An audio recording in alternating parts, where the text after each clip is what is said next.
Hey y'all, it's Crystal. Welcome back to the channel. Thanks so much for stopping by. I'm always so appreciative of your time. I really am. Today is going to be probably somewhat very rambly, unorganized, discombobulated book chat. But I really wanted to chat about this book. I just finished it last night, and I've got some thoughts. Like I said, they are unorganized and not quite out there, or not quite there, but I want to talk about the book, and that's Geek Love by Katherine Dunn. Now, for the longest time, I read, this was technically a reread for me. I read Geek Love, 20-something plus years ago. I remember loving it. I remember loving this book. And for the longest time, if you had asked me like what my top 5 books are, what are some of my top 5 books, Geek Love would have been very high on the list. Top 5 probably for sure. I remember loving this book. Now, when I was making a video last year of my top, I think I did top 10 all-time favorite books. It was a hard video. But I was like, Geek Love, right? I mean, I love Geek Love, right? Right? But I was like, I don't know. I don't know that if I read Geek Love like today, back then, would I still call it a favorite? Because I feel like I would think of this differently now. I was like, I need to reread the book. So I planned on rereading it. So I finally got around to doing it. I finally got around to rereading it. And yeah, I've got some mixed feelings about this book, and I don't have necessarily with anything concrete. Like I said, like I love this book or I hate it, but my feelings are very mixed about it now. And so yeah, I just kind of want to chat about it. So Geek Love came out in 1989, I think it was. Katherine Dunn worked on this for 10 years. And I don't know, whatever. And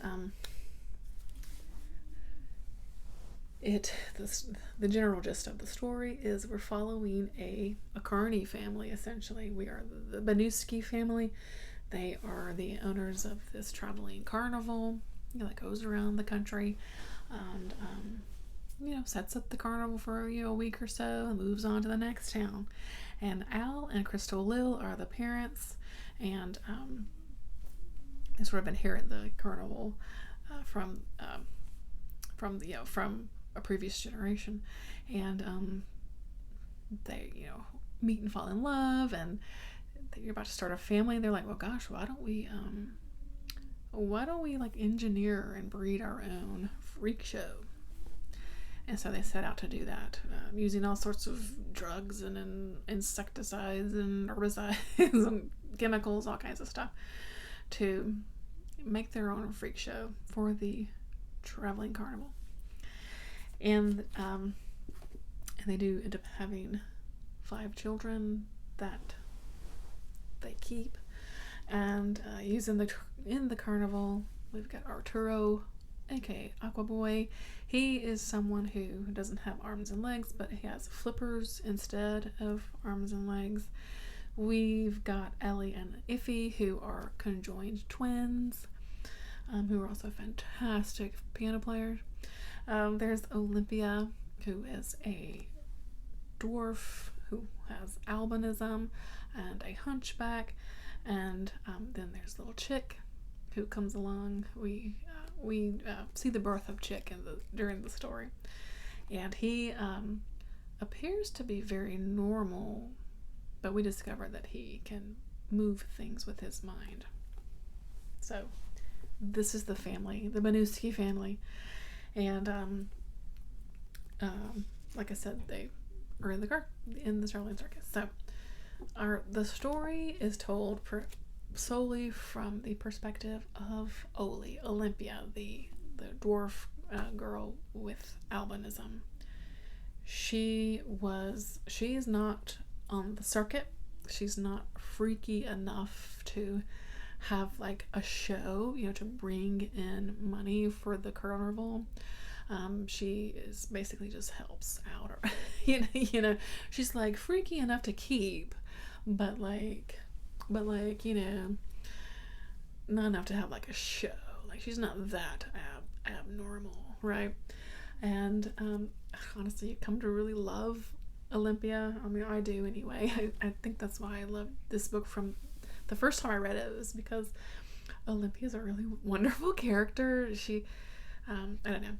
So like I said, the story is told from her perspective, and a lot of it is going kind of back and her sort of thinking about growing up, what it was, it's almost kind of like a coming of age story. We were with the family, we go through several years with them, through different stages of their life. Like I said, we see Chick born and how he fits into the family. I think 10ish years or so go by, as we are reading through the story. There is a sort of present day storyline that involves Olympia as she's like a grown woman. The carnival is no more, and kind of what that means for her life now, that kind of thing. And so, like I said, the bulk of the story is she's looking back on what it was like growing up in the carnival.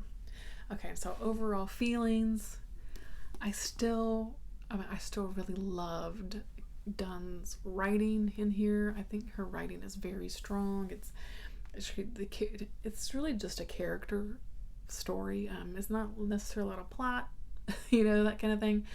So if you like a good characters book, you may connect with this, better than someone who would possibly be bored by it because like nothing happens kind of thing. Nothing happens, that kind of thing. It's not super plot heavy, I guess is what I'll say. But again, like the writing here in general, it's just really, it's really wonderful. I definitely, marked some things where she would write a line and I just would be like, oh, how do you think of stuff like that, So I definitely appreciated the overall writing. But yeah, I did, like I suspected, have very kind of mixed thoughts and feelings about this book, and some of the things that I think maybe Katherine Dunn was trying to do, or she was thinking she was trying to do, and then maybe, or some things where that fell short, as if, because of course I'm reading this now in 2022, not 1989, where it's like, ugh, so I got a couple little notes here. I tried to look up some interviews from Katherine Dunn, and there's not much out there online that I could find. I don't think she really did very many interviews. I don't know. I just couldn't find very much. And so yeah. So like I said, I think I said previously that she worked on this book for like 10 years, and so she worked on it a really long time, and when it came out, it was a crazy success. It was nominated for a National Book Award. I mean, it was very successful, which seems strange to me because of the subject matter, but hey, whatever. So a couple of interviews I did find I was looking for like, what was her inspiration? Like, why did she write this book, essentially. And so here's a few things that I found that she said about it. Says she used, paraphrasing of course, that she used deformity as a metaphor to make a larger point about body image and disability, using freaks as sort of another metaphor, I guess, for someone that is an outsider, when you feel like you don't belong. Also, outsider in a way, like you're struggling with like body image. So again, someone that just feels like an outside and they're like they don't belong.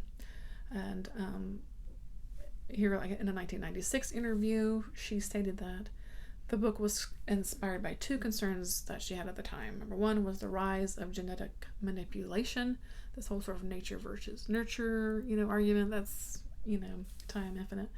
And then number two was the controlling structure of cults, the fundamental notion of giving up responsibility to an outside power. We know there's a cult in this book. Arturo, the Aqua Boy, has this.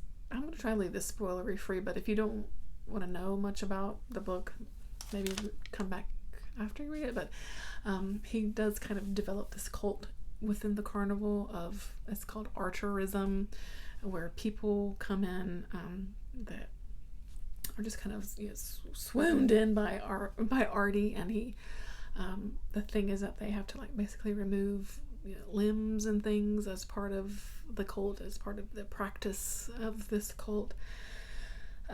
So there's where the cult part of it comes in. Let's see. Did I have anything else written down about what she was saying? Yeah, this one was particularly interesting. She said her characters, they're not disabled, they're not handicapped, but they are uniquely gifted. Okay, thought that was interesting. Okay. So again, those are some of the things that I was able to find about what were her thought processes when she was writing the book, and what was her game, or not her game, her gain of what was she trying to say? What was she trying to say, right? Here are some things, I guess, that's things that I can see in the book that maybe she was trying to say, right? I do see a critique of the American family. This family is very untraditional, right? They don't live in a house with a picket fence and a dog. They live in trailers and travel around the country, doing freak show stuff, right? That's not very typical in general. Not even the fact that they are freaks themselves, but that their lifestyle is very different from, a typical American family. Okay, I see that. I think there's some commentary on socioeconomic status of what the American family is supposed to look like. They're not wealthy. They don't really have a gain.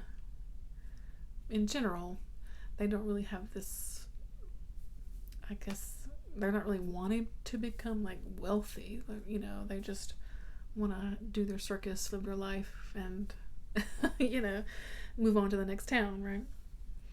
There are definitely some like religious overtones through this book, through Miranda, who was left out of convent. So there is talk about Catholicism here, and then of course the cult itself, which a lot of cults have this religious undertone to them, of devotion. What are you willing to do for like reaching a higher plane, following like this single person. In this case it's Arturo, following the leader, the Messiah, who's going to take you to this next level of enlightenment, of achievement. That's very much in here. Yes. Let's see. I see possibly what she was trying to say about freak show,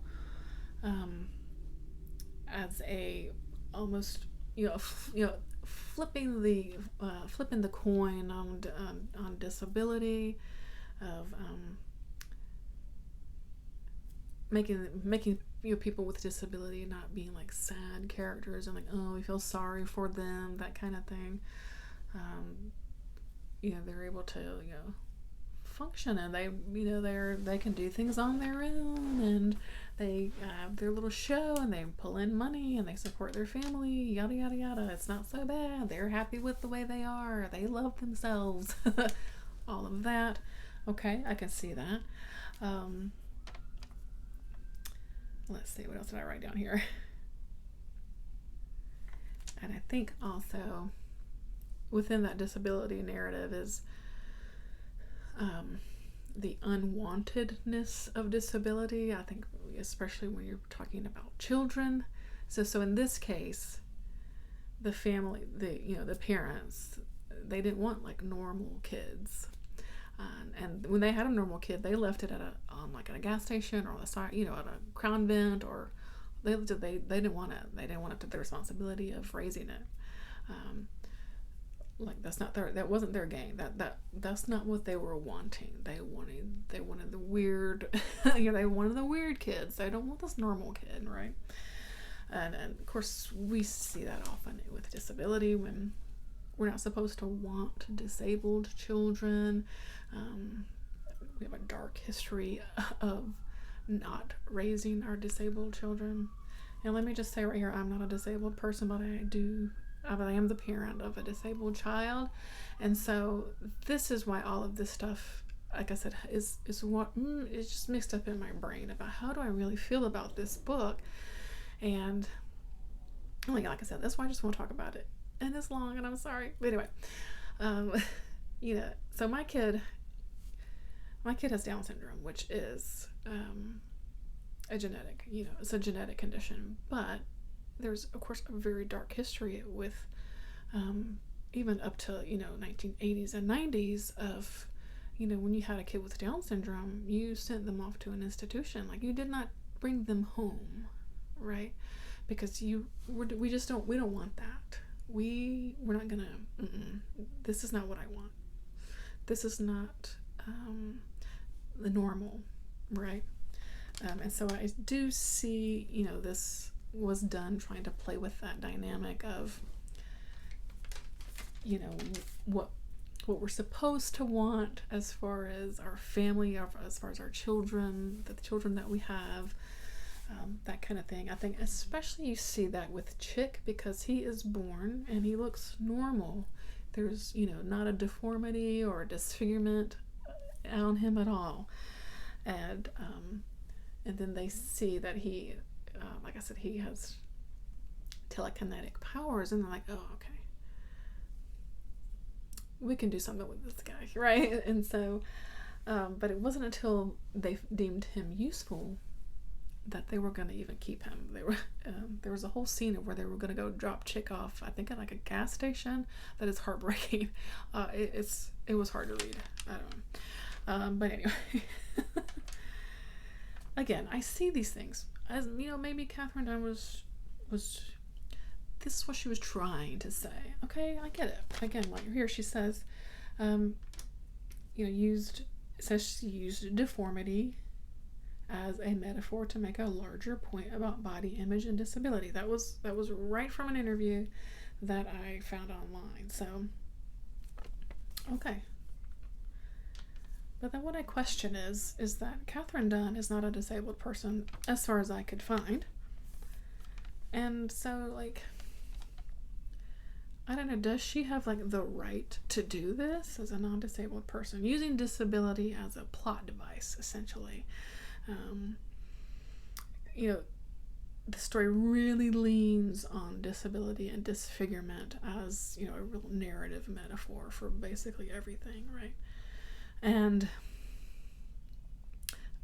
it's the part that, again, left me just feeling a little icky. Again, using disability as a plot device. So, are disabled people, are they to be used as a way, to make us feel better about our lives? I think that's what I'm coming away from this feeling is like, am I supposed to feel better about myself by reading about these characters who I shouldn't want to like, I shouldn't want to be? I don't know. Is it exploitative? I don't know. Again, like I said, it just feels, I've got some mixed feelings for sure. And I think, it's because I'm a parent, of a child with a disability, which just makes me feel differently about things. And I get it. I don't expect everyone to, like, feel this same way as I do about this book, if you don't have sort of the same life experience as me. I had a hard time. I would love to try to go find some, like, reviews written by disabled people. I need to, like, there's so many reviews on Goodreads and stuff for it. I need to just try to scroll and see if I can find something. There's reviews and things out there. There are some critical reviews that do kind of mention these things of, disability and disfigurement, and, using that through the story was maybe not the way to go, kind of thing. I don't know. And I actually kind of wanted to, there's also even just using the freak show itself, as in, because freak shows, there's it's a body on display, right? And there's some dark history of freak shows, and a lot of times the people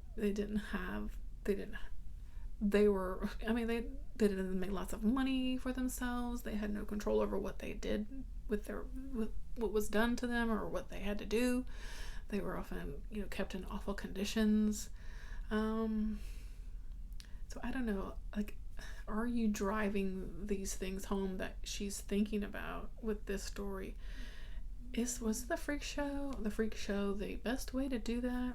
Again, I don't know. I would love to hear anyone else's thoughts on this, though, if you've read the book. Because I don't know.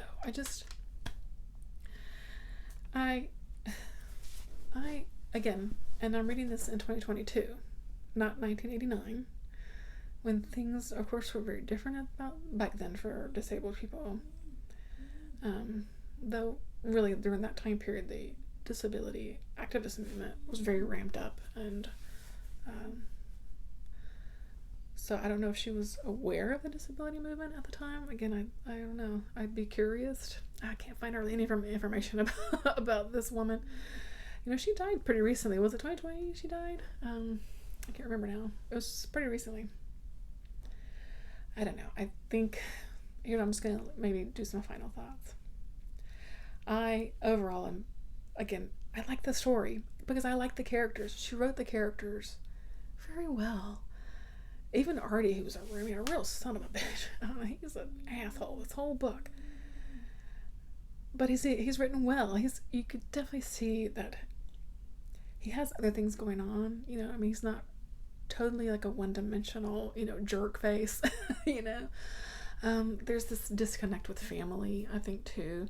Like I said, particularly with Olympia, who was not freaky enough to be usable. She has a real disconnect with the family in general, like a love-hate relationship, I think, with her parents and her siblings, I think, too, which I actually think is very palpable throughout this story. I love Olympia, I really do. And she would be why I would ever reread this story again, is because I want to hear from Olympia again, right? But again, using disability for the metaphors, I don't know that that's fair. I don't know that it's necessarily the way to go. Is it exploitative? Maybe a little bit, It's like,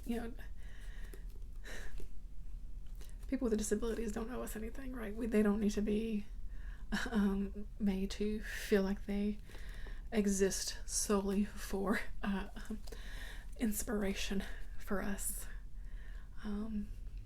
So yeah, this was long. I do apologize, but I would love to know if you've read this and if you've got anything to add, or if you think I'm just like blowing smoke. I don't know. Are you a disabled person and have read this? Let me know what you thought about this book. I would really love to know. I'd say especially if you have physical disabilities, which this leans very heavily on. I would love to know. I don't know. I'm very, very curious. Again, just very mixed feelings. I don't know. It's like a love-hate for this book now on a reread. So I'm very happy to have reread it, honestly. I really am. So I could really think about these things now. Whereas before I didn't have any scope on the disability anything, back then. Let's be honest, I was in my early 20s and you're pretty self-centered, I think, about that time period. So yeah, let me know. I would just love, or what do you think about the book? Do you love the book? I just, let me know. Let's chat down in the comments. I would definitely love to know what you think about Geek Love. And yeah, that's going to do it for me today. Thanks so much for joining me in this rambly ramble, and I'll catch you in the next one. Thanks as always for your time and for watching. I so appreciate it. I'll catch you in the next one. Bye.